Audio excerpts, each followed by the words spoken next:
Good morning friends. आज के lecture में हम पढ़ेंगे constitution of India in historical perspective. तो हमें पता ही है कि हमारा देश है वो 1947 में आज़ाद हुआ। तो उससे पहले कॉन्स्टिट्यूशन के लिए कौन कौन सी प्रोविजंस लिए हुए हैं वो हम देखेंगे। तो हमें पता ही है कि British company known as English East India company came to India in 1600 AD. वो सिर्फ ट्रेड के एज अ ट्रेडर आए थे और धीरे धीरे उन्होंने इंडिया में खुद की गवर्नमेंट एक एस्टेब्लिश कर ली और वो कंपनी को एक्सक्लूसिव राइट है वो इंडिया का दे दिया ट्रेड के लिए। सो वो ही सिर्फ इंडिया में ट्रेड कर सकती है, यानी इंडिया में बहुत सारा एक्सपोर्ट भी हो रहा था, इंपोर्ट भी हो रहा था, तो उसके सभी राइट्स है वो खुद ने अपने आप पास ले लिए। तो in year 1765 the East India Company obtain दीवानी, यानी दीवानी जब राजा महाराजा थे तब जो हम रेवेन्यू कलेक्ट करते थे तो वो पूरा डिपार्टमेंट है उसको दीवानी बोलते थे। वो क्या है तो right over revenue and civil justice. और तभी जब ईस्ट इंडिया कंपनी ने सब लेजिस्लेशन स्टार्ट किया तब उसने बंगाल, बिहार और उड़ीसा में सबसे पहले अपने राइट्स लिए। आफ्टर सिफोन म्यूटिनी इन ईयर 1858 के बाद British crown assume the direct responsibility for governance of India. तो इंडिया के लिए डायरेक्ट रिस्पॉन्सिबिलिटी उन्होंने ले ली, ऐसा उन्होंने एज्यूम किया। So it continue up to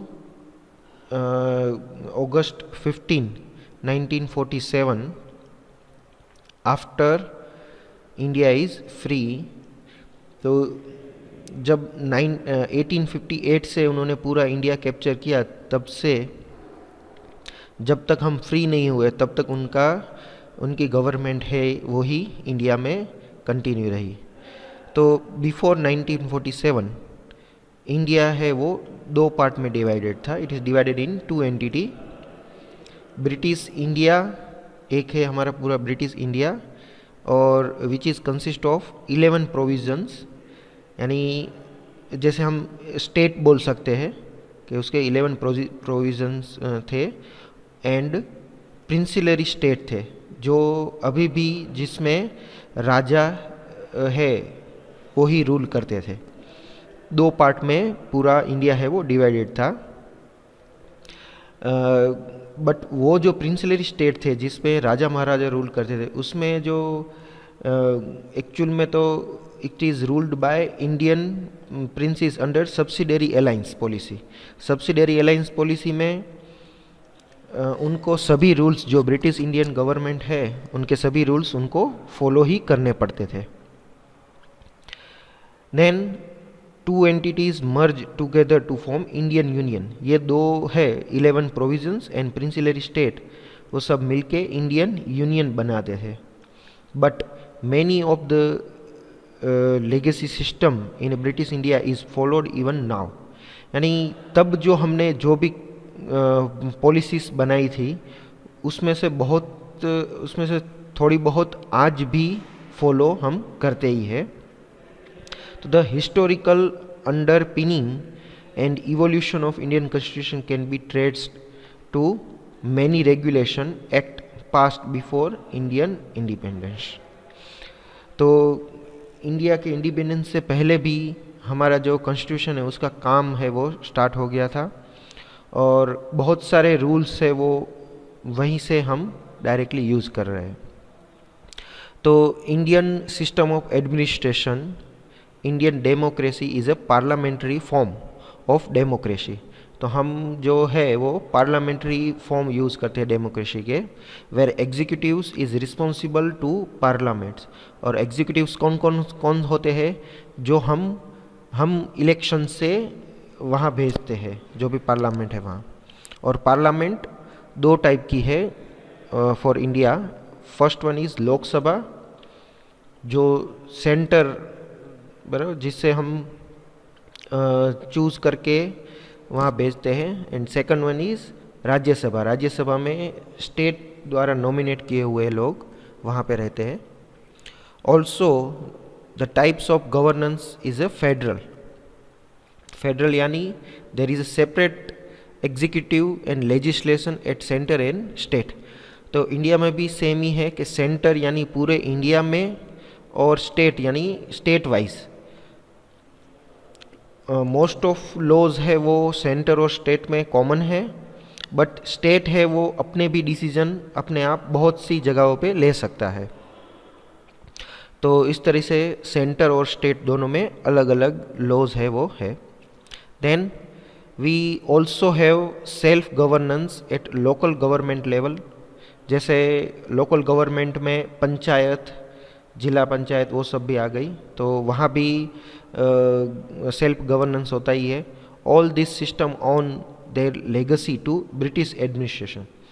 तो ये सब जो है वो ब्रिटिश एडमिनिस्ट्रेशन में भी सेम ही चीज़ होती थी, और वही हम अभी भी फॉलो कर रहे हैं। तो let us see the historical background of Indian constitution in development through years. तो इंडियन कॉन्स्टिट्यूशन कैसे बना और उसका डेवलपमेंट कैसे हुआ, वो हम अब देखेंगे। तो उसमें फर्स्ट जो एक्ट है वो रेगुलेटरी एक्ट 1773। तो हमें पता ही है कि हमने पहले ही देखा कि दीवानी राइट है वो 1765 से ही ब्रिटिश गवर्नमेंट ने ले लिया था। तो उसके बाद 1773 में पहला एक्ट है वो एस्टेब्लिश किया। तो first step taken by British parliament to control and regulate the affair of East India company in India, it is designated governor of Bengal. तब गवर्नर थे, जो गवर्नर है वही उसके ही रूल्स वहाँ पे चलते थे। तो बंगाल के लिए governor of Bengal Fort William as a governor general of Bengal वो वहाँ पे डेजिग्नेटेड हुए। Then Warren Hasting become the first governor general of Bengal. Executive council of governor general was establish. उसमें 4 मेंबर्स होते हैं, and there is no separate legislative council.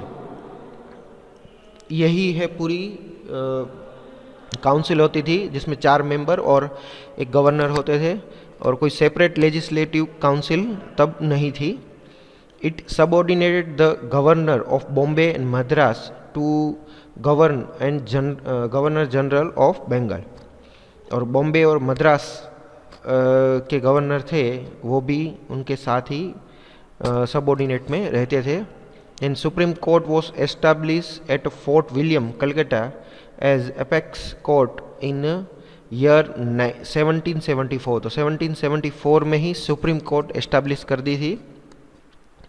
It is prohibited servant of company from engaging in any private trade और accepting bride from natives.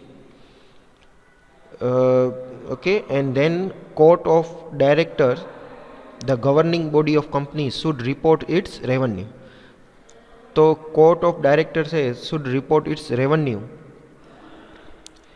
Then okay, तो ये था हमारा पूरा 1773 act. Okay, next lecture में और हम एक्ट पढ़ेंगे। Thank you.